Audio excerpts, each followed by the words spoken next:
Bayangkan, kamu bangun di tengah malam, rumah sunyi, HP di samping bantal masih menyala, notifikasi media sosial tak henti. Tapi dada terasa sesak, ada yang hilang. Kamu sukses di kerjaan, keluarga lengkap, tapi rasanya tersesat. Tersesat bukan di jalan raya, tapi di dalam dirimu sendiri. Kamu bukan satu-satunya. Berapa banyak dari kita yang setiap hari berjuang melawan godaan scroll tanpa akhir, marah karena macet, iri melihat hidup orang lain, atau gelisah karena masa lalu yang tak mau pergi? Itu semua adalah tanda jiwa kita sedang berteriak minta pulang. Hari ini, kita akan menjelajahi arsitektur jiwa dalam tradisi Tazkiyatun Nafs, penyucian jiwa. Bukan sekadar teori kuno, tapi peta jalan pulang yang nyata. Peta ini bukan diagram mati di buku, melainkan panduan hidup yang diajarkan Al-Quran, dipraktikkan Rasulullah SAW, dan diuraikan mendalam oleh ulama seperti Imam Al-Ghazali dalam Ihya Ulumuddin. Mari kita mulai perjalanan ini bersama. Seperti musafir yang kehilangan arah, kita akan mengenal komponen jiwa, tahapannya, dan langkah praktis untuk membersihkannya sambil merenungkan kisah-kisah yang mungkin mirip dengan harimu. Hakikat manusia dan mengapa jiwa sering tersesat. Allah Subhanahu wa Ta'ala berfirman dalam Al-Quran, Surah As-Sams ayat 7-10, yang artinya, dan jiwa serta penyempurnaannya, ciptaannya, maka Allah mengilhamkan kepadanya jalan kejahatan dan ketakwaannya. Sungguh beruntung orang yang menyucikannya tazkiyatun nafs, dan sungguh rugi orang yang mengotorinya. Ayat ini mengingatkan, jiwa kita diciptakan suci fitrah, tapi punya potensi dua arah, kebaikan atau keburukan. Tazkiyatun nafs adalah proses membersihkan dari kotoran tahali dan menghiasi dengan sifat terpuji tahali hingga mencapai tajali, penampakan cahaya ilahi dalam hati. Rasulullah SAW bersabda dalam hadis syahih riwayat Bukhari Muslim, ingatlah, sesungguhnya dalam jasad ada segumpal daging. Jika ia baik, maka baiklah seluruh jasad. Jika ia rusak, maka rusaklah seluruh jasad. Ketahuilah, itu adalah kalbun, hati.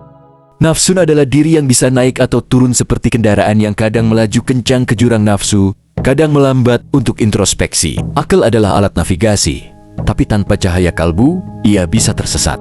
Relate dengan kehidupanmu. Saat kamu marah karena bos memarahi, nafsu amarah nafsun, amarah menguasai. Saat kamu menyesal malam harinya dan berjanji besok lebih baik, itu nafsun lawamah jiwa yang menyalahkan diri. Tapi saat kamu merasa tenang, ikhlas, menerima kadar, dan dekat dengan Allah Subhanahu wa Ta'ala, meski ujian datang, itu nafsun mutmainah, jiwa yang tenang. Banyak dari kita tersesat karena dunia modern, scroll Instagram bikin iri hasad, deadline kerja bikin cemas kurang tawakal, konflik rumah tangga bikin hati keras. Tazkiyah adalah cara pulang dari semua itu. Mari kita bedah arsitekturnya secara rinci, seperti Al-Ghazali uraikan dalam Ihya Ulumuddin. 1. Ruh spirit ilahiyah, asal dari perintah Allah Subhanahu wa Ta'ala, kun fayakun. Ia adalah nyawa sejati, penghubung antara manusia dan Tuhan. Ruh tak mati, tapi bisa tertutup oleh debu dosa. Praktiknya adalah zikir, adalah cara meniupkan ruh kembali seperti Rasulullah SAW ajarkan.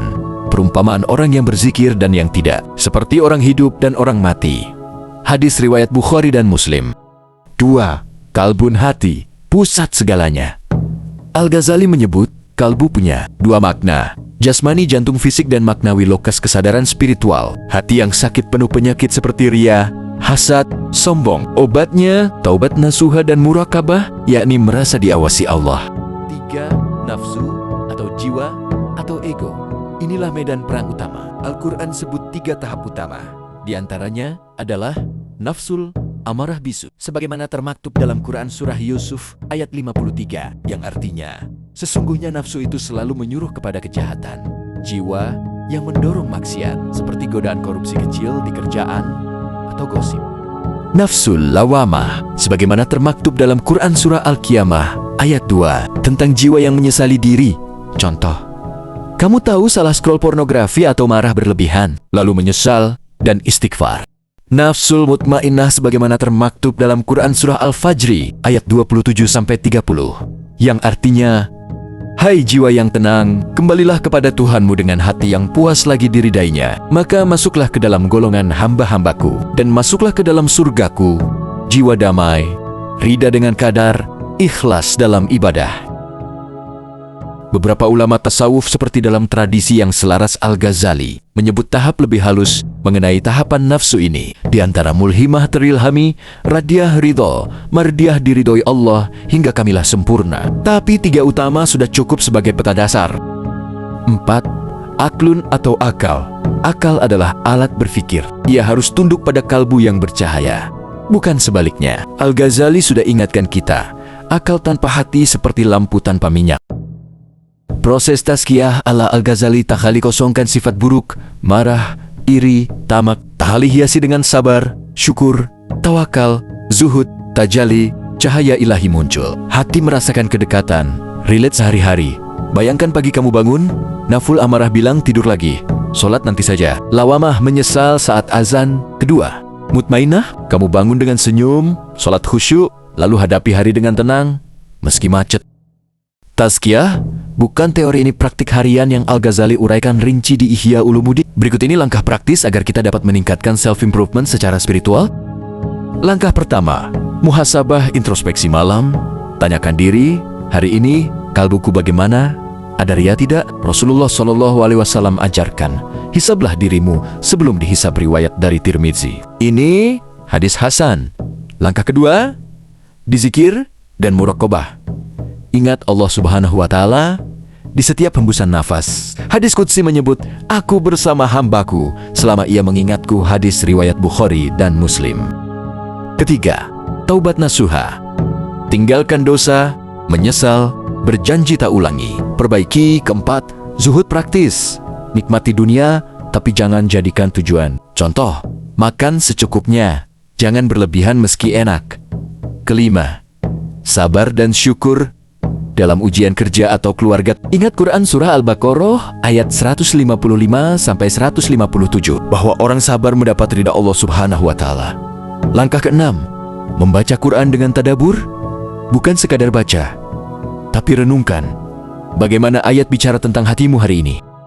Sahabatku, perjalanan ini bukan sekali jadi. Seperti Al-Ghazali yang pernah krisis spiritual, lalu uzlah dan menulis Ihya. Kita juga bisa mulai hari ini dari 1 taubat, 1 zikir, 1 muhasabah. Ingat, Allah Subhanahu wa Ta'ala berfirman, yang artinya, sungguh beruntung orang yang menyucikan jiwanya. Quran Surah Asy-Syams ayat ke-9. Pulanglah ke fitrahmu, pulanglah ke Tuhanmu. Mulailah malam ini, duduk tenang, tarik napas, katakan dalam hati, ya Allah, sucikanlah jiwaku, Engkau sebaik-baik yang mensucikannya. Doa dari hadis, Allahumma ati nafsi taqwaha wa zakiha. Kasih telah menempuh perjalanan ini. Semoga Allah Subhanahu wa Ta'ala selalu menyertai kita. Amin ya Rabbal Alamin.